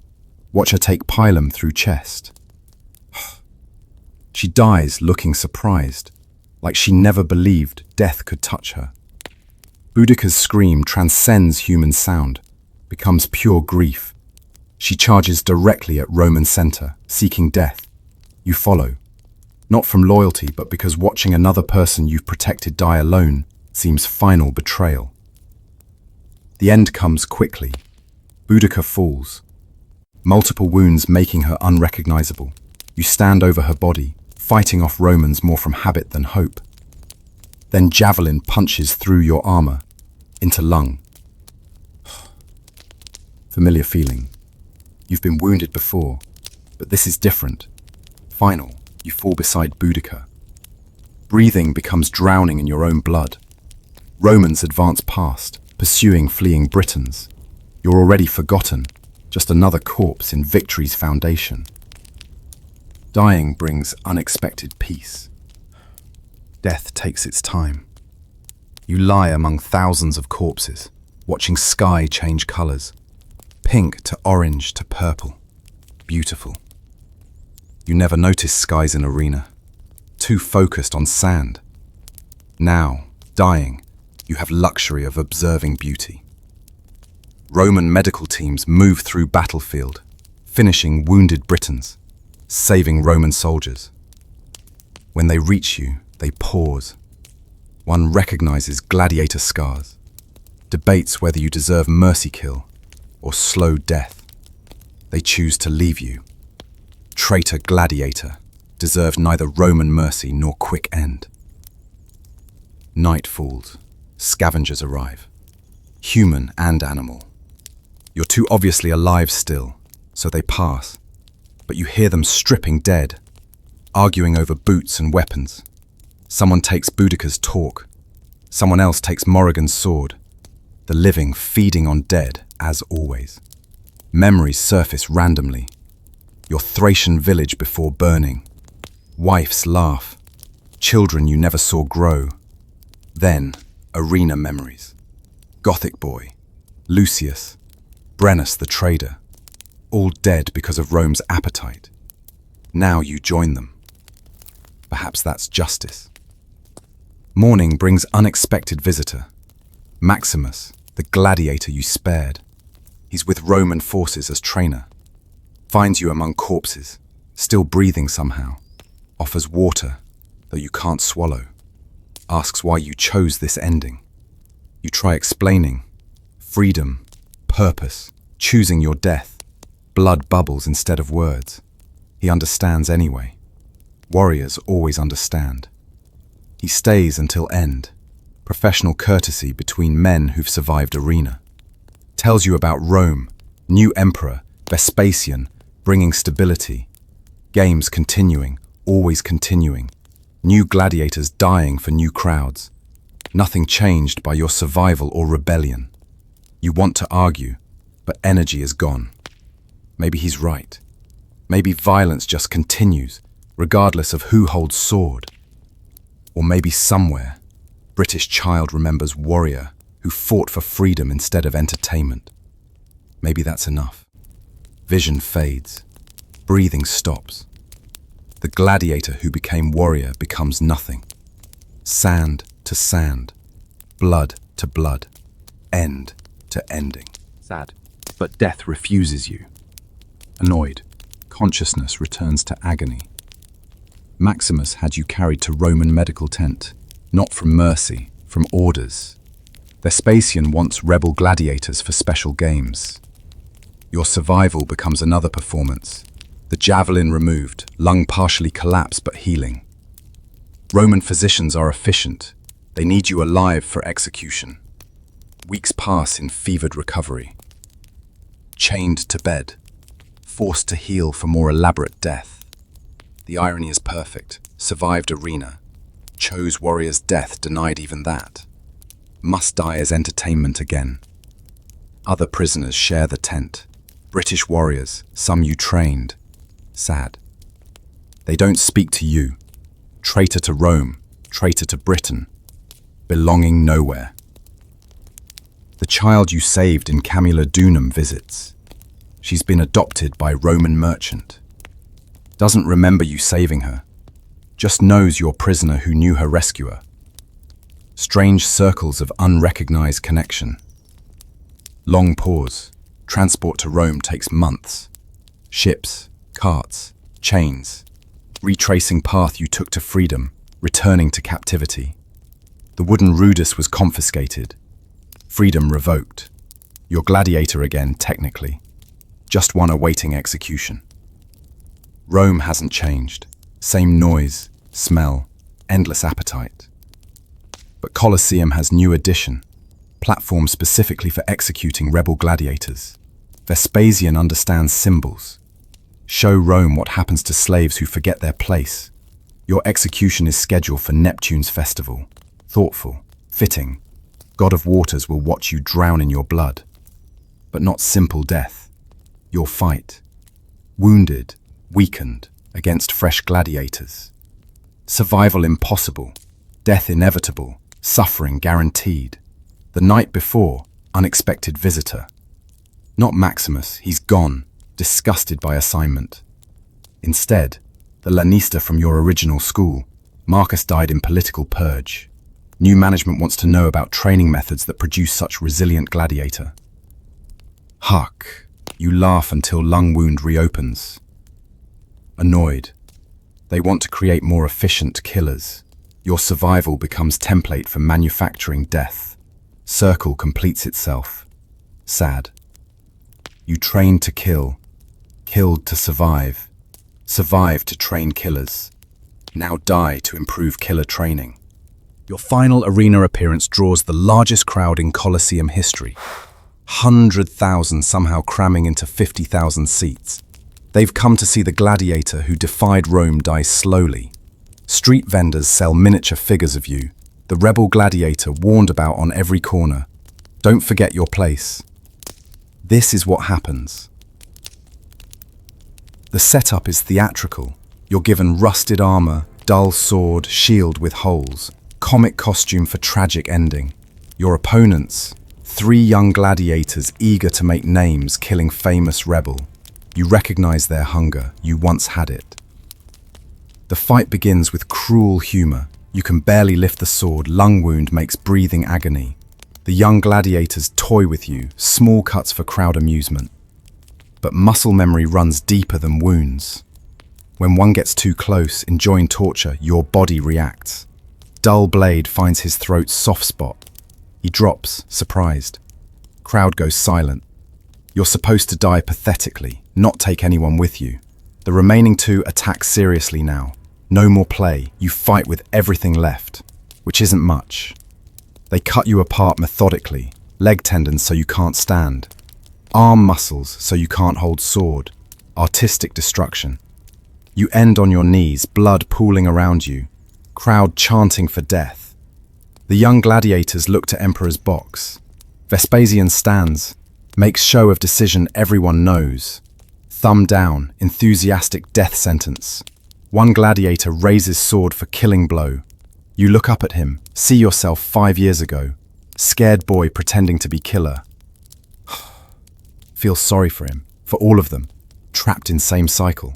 The blade comes down, enters neck perfectly. Professional strike. As vision fades, you see crowd cheering, Emperor nodding. Young gladiators raising arms in victory. Nothing has changed. Nothing will change. Rome eternal. Blood eternal. Games eternal. Your last thought. Maybe Boudica was right. Better to die free than live enslaved. Even if death comes in arena anyway, then thought ends, you end.